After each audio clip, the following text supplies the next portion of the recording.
Case Keller. इस कहानी की शुरुआत में समंदर के किनारे एक लड़की को दिखाया जाता है जिसे वहां पर एक सूटकेस मिलता है जिससे बहुत बदबू आ रही होती है, और जब वो सूटकेस को खोलती है तो उसमें एक हाथ होता है। कहानी यहाँ से फ्लैशबैक में जाती है, यानी कि 10 साल पीछे, जहाँ पर हमें मेलेनी नाम की एक लड़की को दिखाया जाता है जो बार में जॉब करती है। साथ ही वो अपनी नर्सिंग की पढ़ाई भी कर रही होती है, और जहाँ वो जॉब करती है वहाँ पर एक और लड़का जॉब करने के लिए आता है जिसका नाम बिल है। इसलिए वो रात को उसे अपने साथ बाहर चलने के लिए कहता है। हालांकि मेलेनी ये जानती है कि वो किसी और के साथ एंगेज्ड है, लेकिन फिर भी वो उसके साथ जाने के लिए तैयार हो जाती है। ये दोनों के दोनों एक कसीनो में जाते हैं जहाँ पर बिल जुआ खेल रहा होता है और उसमें बहुत सारे पैसे जीत जाता है, और अब बिल को लगने लगता है कि मेलेनी उसके लिए लकी है। इसके बाद ये दोनों के दोनों यहाँ से निकल जाते हैं। गाड़ी में एक दूसरे से बहुत बातें करती हैं, और अब मेलेनी भी उसे पसंद करना शुरू कर देती है। अगले दिन मेलेनी जब काम पर आती है तो वो अपने दोस्त को बताती है कि वो बिल को पसंद करती है, पर वो कहती है कि वो एक अच्छा इंसान नहीं है, उसकी पहले भी शादी हो चुकी है और वो हर एक लड़की को अपने जाल में फंसाता है। मेलेनी कहती है कि मेरा प्यार उसे बदल देगा, और अब वो बिल के साथ ज्यादा से ज्यादा वक्त बिताना शुरू कर देती है। कई महीने बीत जाते हैं और अब बिल और मेलेनी एक साथ एक ही घर में रहना शुरू कर देते हैं। एक दिन जब बिल घर पर नहीं होता तो वहाँ पर बिल की पत्नी आती है और कहती है कि मेरा पति बिल्कुल भी अच्छा इंसान नहीं है, वो अपने प्यार के जाल में कई लड़कियों को फंसा चुका है और हर किसी के साथ वो धोखा करता है। पर मेलेनी को लगता है कि बिल उसके साथ ऐसा कभी नहीं कर सकता, और अब यहाँ पर बिल भी आ जाता है जो अपनी एक्स वाइफ को यहाँ से जाने के लिए कहता है, और वो यहाँ से चली जाती है। धीरे धीरे वक्त और 5 साल बीत जाते हैं। मेलेनी अब एक अच्छे हॉस्पिटल में नर्स है, वहीं बिल लेक्चरर बन चुका है। इन दोनों की शादी हो चुकी है, इनके 2 बच्चे भी हैं। इनकी जिंदगी में सब कुछ अच्छा चल रहा है, और मेलेनी अब इस घर को छोड़कर एक बड़े घर में शिफ्ट होना चाहती है क्योंकि उसकी फैमिली बढ़ चुकी है, पर इनके पास इतने पैसे नहीं होते। बिल आज भी कसीनो में जाकर गैम्बलिंग करता है और वहाँ पर वो एक लड़की से दोस्ती भी कर लेता है। मेलेनी घर पर उस लड़की का नंबर एक नैपकिन पर देख लेती है, जिससे उसे पता चल जाता है कि बिल उसे धोखा दे रहा है। अब जब वो अपने हॉस्पिटल में जाती है तो वहाँ पर एक लड़की अपने चेकअप के लिए आती है, और ये वही लड़की होती है जिसके साथ बिल डेट कर रहा है। बातों ही बातों में उसे पता चल जाता है कि बिल की यूनिवर्सिटी की है, जिससे उसका शक पूरी तरह से यकीन में बदल जाता है, जिससे उसे बहुत गुस्सा आता है। वो बहुत दुखी होती है, लेकिन वॉशरूम में जाकर वो अपने आप को संभालती है।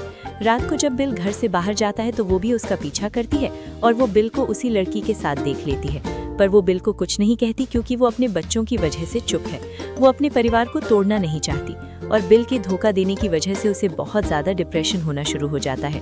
और बिल का रूटीन ज्यों का त्यों होता है, इसलिए वो तय करती है कि अगर बिल उसे धोखा दे रहा है तो वो भी ऐसे ही करेगी। इसीलिए वो अपने हॉस्पिटल में काम करने वाले डॉक्टर के साथ वो दोस्ती कर लेती है ताकि उसे मानसिक सुकून मिल सके। बिल को इस बारे में कुछ भी पता नहीं होता क्योंकि वो मेलेनी के ऊपर ध्यान देता ही नहीं है। वो अपनी लाइफस्टाइल में, अपनी जिंदगी में बहुत ज़्यादा व्यस्त है। वो हर रात को कसीनो जाता है जहाँ अब वो बहुत सारे पैसे हार चुके हैं। उसने कई बुरे लोगों से पैसे उधार लिए हैं, उसके ऊपर कई लोगों का कर्जा भी है। वो कई दिन तक घर नहीं आता। मेलेनी उसे कॉल करती है, लेकिन वो उसका कॉल रिसीव नहीं करता। दोनों का रिश्ता नाम मात्र का रह गया था।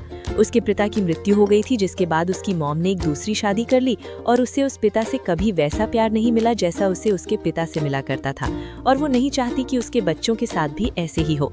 इनकी लाइफ इसी तरह से चलते चलते 4 साल बीत जाते हैं, और मेलेनी जो नए घर के लिए अप्लाई किया होता है वो भी अब उन्हें मिलने वाला है, पर उसके लिए इन्हें पैसों की जरूरत है। बिल के पास बिल्कुल भी पैसे नहीं है। आज भी वो उसी तरह अय्याशी से जीता है। एक दिन जब बिल घर पर होता है तो उसके मोबाइल पर मैसेज आता है, और ये मैसेज उसी लड़की का होता है जो उसी के साथ उसी की यूनिवर्सिटी में है, जिसके साथ उसका अफेयर है। वो रात को उसे अपने पास बुला रही होती है, और बिल जब रात को गाड़ी लेकर घर से निकलता है तो मेलेनी उसका पीछा करती है और उस जगह पहुंच जाती है जहां पर बिल ने अपनी कार को पार्क किया होता है। कार की दूसरी चाबियां मेलेनी के पास है, इसलिए बिल की गाड़ी को वहां से दूसरी जगह पार्क कर देती है। बिल को समझ में आ जाता है कि मेलेनी उसका पीछा कर रही थी और ये मेलेनी का ही कान है, इसलिए घर पर आकर बहुत चिल्लाता है। उसका ये रूप देखकर मेलेनी डर जाती है क्योंकि वो उसके इस रवैये से परेशान हो चुकी है। अगले दिन जब वो हॉस्पिटल में जाती है तो वो अपने डॉक्टर की साइन की नकल करना शुरू कर देती है। अब वो अपना नया घर भी लेने वाली है, इसीलिए बहुत खुश होती है। वो रात को बहुत अच्छे से तैयार होती है और बिल के साथ बहुत अच्छा टाइम स्पेंड करती है। लेकिन बिल बदलने वालों में से नहीं है। कहानी वापस प्रेजेंट पे आती है, जहाँ पर उस लड़की को सूटकेस मिला था जिसके अंदर हाथ था, वो पुलिस को बुलाती है। इसकी यहाँ पर आने के बाद पता चलता है कि इसी तरह के अलग अलग सूटकेस मिले थे जिसमें अलग अलग पार्ट्स थे, और अब पुलिस को पता चल जाता है कि उसमें बिल की बॉडी थी, यानी कि बिल की मृत्यु हो चुकी है। इसके बाद पुलिस मेलेनी से मिलने जाती है जो अब अपने पेरेंट्स के साथ रहती है। वो बिल की मौत के बारे में उसे बताते हैं जिससे मेलेनी को बहुत दुख होता है, और इन्वेस्टिगेशन के दौरान वो पुलिस को बताती है कि कुछ वक्त पहले हम नए घर में शिफ्ट होने वाले थे, पर बिल को ये बात बिल्कुल पसंद नहीं थी, इसलिए हम दोनों के बीच में बहुत झगड़ा हुआ। इसके बाद उसने सूटकेस में सामान रखा और घर से चला गया। मुझे लगा हमेशा की तरह वो अपनी गर्लफ्रेंड्स के पास गया होगा। मैंने भी अब तय कर लिया था कि मैं उससे डाइवोर्स लूंगी। इसके बाद पुलिस यहाँ से चली जाती है और अब वो इस केस के ऊपर इन्वेस्टिगेशन करना शुरू कर देते हैं। इसके बाद उन्हें मेलेनी पर शक हो जाता है। वो उसके घर की तलाशी लेते हैं जहाँ उन्हें वैसे सूटकेस मिलता है जिस तरह के सूटकेस में बिल की बॉडी के पार्ट्स मिले थे। वो मेलेनी से पूछताछ करते हैं। मेलेनी बताती है कि बिल जिस सूटकेस में अपना सामान लेकर घर से निकला था वो इसी तरह का सूटकेस था। हमारी घर में इस तरह के और भी सूटकेस हैं। और भी छानबीन करने के बाद पुलिस को पता चलता है कि बिल की मौत से 2 दिन पहले मेलेनी ने एक खास तरह की दवा मंगाई थी जो कि बेहोशी की दवा थी। ये बहुत ही खतरनाक दवा होती है जो डॉक्टर के सिग्नेचर के बिना नहीं मिलती, और मेलेनी ने डॉक्टर के नकली सिग्नेचर करके उस दवा को मंगवाया था। और अब पुलिस के पास बहुत सारे सबूत हैं जिनसे वो सब कुछ समझ जाते हैं। दरअसल उस रात को, जिस रात को नए घर में शिफ्ट होने की खुशी में उसने बिल को ड्रिंक दिया था, उसमें उसने दवा को मिला दिया था। इससे बिल बेहोश हो गया। सुबह होने के बाद सबसे पहले वो स्कूल गए जहां उसने अपने बच्चों को छोड़ा, और घर आकर उसने बिल को गोली मारकर मार दिया। इसके बाद उसकी लाश को ठिकाने लगाने के लिए उसने बैग्स में उसके पार्ट्स को अलग अलग जगह पर फेंक दिया।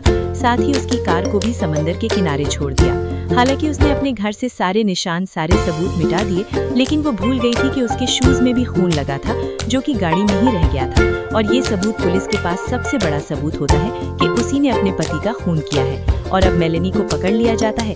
इसके बाद उसके ऊपर केस चलता है। हर कोई उसके खिलाफ है, लेकिन उसके माँ बाप जानते हैं कि मेलेनी ने अगर खून किया भी है तो उसने सही किया, क्योंकि बिल एक अच्छा इंसान नहीं था। उसने मेलेनी को दुख के अलावा कुछ भी नहीं दिया, इसीलिए मेलेनी के पक्ष में मुकदमा लड़ते हैं और बेल पर उसे जेल से बाहर निकाल देते हैं। पुलिस को पता है कि मेलेनी झूठ बोल रही है, उसी ने बिल को मारा है, इसीलिए वो उसे सजा दिलवाना चाहते हैं। अगले 3 महीने तक वो कॉल को ट्रेस करते हैं, उसका पीछा करते हैं। इसके बाद उन्हें मेलेनी के खिलाफ और भी सबूत मिल जाते हैं और उसे वो दोषी ठहराकर उसे उम्र कैद की सजा दिलवा देते हैं। हालांकि मेलेनी यही बोलती रहती है कि उसने बिल को नहीं मारा, लेकिन सच्चाई तो ये है कि उसी ने बिल को मारा था, और उसने ऐसा इसलिए किया था क्योंकि वो बिल से बहुत ज्यादा परेशान हो गई थी। इसीलिए जिंदगी में जब भी कोई भी फैसला करना चाहिए तो बहुत सोच समझ कर करना चाहिए। अगर आपको कोई किसी के बारे में कुछ गलत बताता है तो उस चीज को कंसिडर करना चाहिए, जिस तरह से मेलेनी को बताया गया था, लेकिन उसने हर एक बात को नजरअंदाज किया, जिस वजह से उसकी पूरी जिंदगी हेल बन गई और बिल की मौत के साथ उसकी जिंदगी भी बर्बाद हो गई। तो ये थी कहानी फिल्म सूटकेस किलर की, जो कि जिंदगी की एक सच्ची कहानी है। उम्मीद करते हैं कि ये कहानी आपको पसंद आई होगी। अगर आपको ये एक्सप्लेनेशन पसंद आई हो तो वीडियो को लाइक करें और हमारे चैनल को सब्सक्राइब करना